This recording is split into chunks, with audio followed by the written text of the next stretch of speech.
जब भी कोई व्यक्ति आपका विरोध करता है तो आप उसका प्रतिकार कैसे करते हैं? शब्दों से, स्वभाव से, भावनाओं से उसकी निंदा करके। फिर भी आप उससे जीत नहीं पाते, आप कहीं ना कहीं पराजित हो जाते हो, या तो आप उसके स्तर पर पहुंच जाते हो। सामने वाले व्यक्ति को आप तब तक जीत नहीं सकते जब तक आपका स्वयं के ऊपर जीत हासिल नहीं होता। जब तक आप स्वयं से जीतते नहीं हैं तब तक आप दूसरों को पराजित नहीं कर सकते। आपको अपनी आदतों पे जीतना पड़ेगा, आपको अपनी भावनाओं पे जीत पानी होगी, आपको अपने स्वभाव पे जीत पानी होगी, आपको अपने वाणी पे जीत पानी होगी, आपको अपनी सोच पे जीत पानी होगी, आपको आपके डेली रूटीन पर जीत पानी होगी। जब तक आप इन सब चीज़ों पे जीत नहीं पाएंगे तब तक आप बाहरी व्यक्ति के साथ आपका युद्ध आजीवन चलता रहेगा।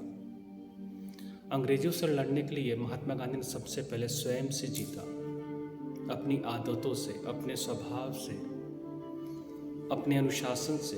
जब सब चीज़ पर जब वो अंदर से जीत पाए तब उन्हें बाहर का लक्ष्य हासिल करना कि काफ़ी आसान बन चुका था। तो बाहर कोई की चीज़ों से यदि आपको जीतना है तो सबसे पहला युद्ध और महायुद्ध उसे आपके अंदर होता है, उससे आपको लड़ना पड़ेगा, उससे जीतना पड़ेगा। आपके विकार ही आपको हराते हैं, आपका स्वभाव ही आपको हराता है, आपकी सोच ही आपको पराजित करती है। स्वयं से जीतिए। जिस दिन आप स्वयं से जीत जाएंगे, दुनिया पे जीत पाना कोई मुश्किल काम नहीं रहेगा आपके लिए। बाएं हाथ का खेल होगा। एक स्ट्रांग माइंड और वीक माइंड में क्या अंतर होता है?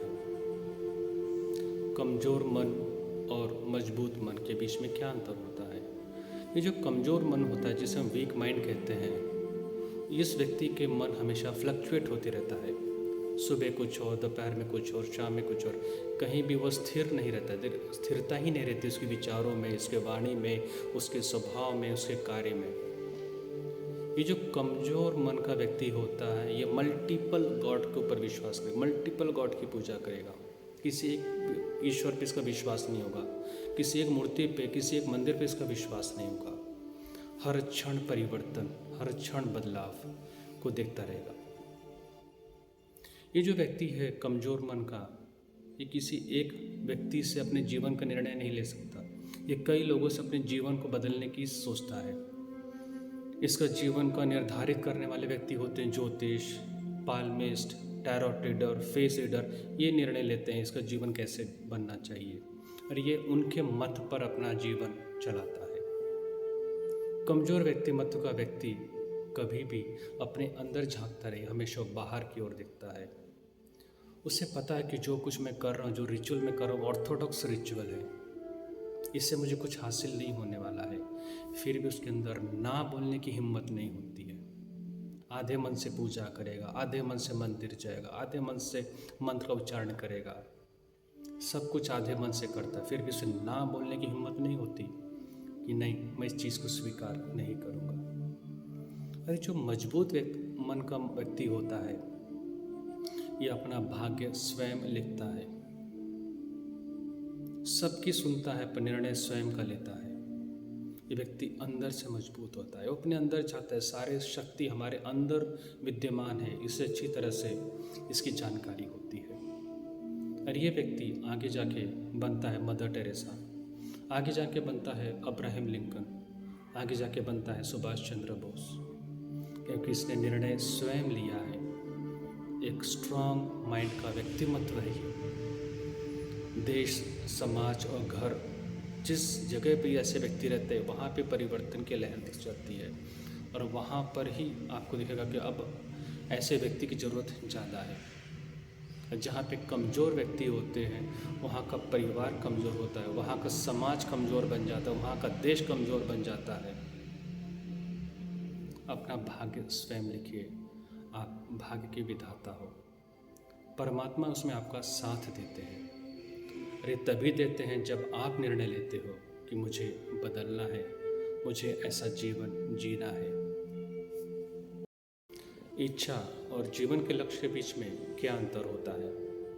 90% लोग अपना पूरा जीवन अपनी इच्छाओं की पूर्ति के लिए लगा देते हैं, चाहे वो मकान बनाना हो, चाहे वो वाहन खरीदना हो, चाहे बच्चों की शिक्षा हो, चाहे वो फॉरेन टूर हो, और उसे समझते वो उनके जीवन का लक्ष्य है।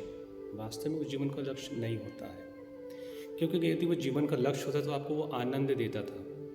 पर मकान मिलना, घर मिलना, कोई बाहर का टूर करके आने से वो एक टेम्पररी आनंद होता है, एक क्षणिक आनंद होता है।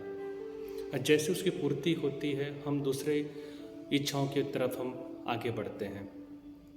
जहाँ जीवन का पर्पस ऑफ लाइफ किसे कहते हैं, जीवन का लक्ष्य किसे कहते हैं, जिसमें आप तन मन धन से समाज को एक अलग दिशा में लेके जा सके, समाज में एक परिवर्तन ला सके, किसी व्यक्ति के जीवन में आनंद ला सके, वो आपके जीवन का लक्ष्य हो सकता है, और वही आपके जीवन का लक्ष्य बन सकता है।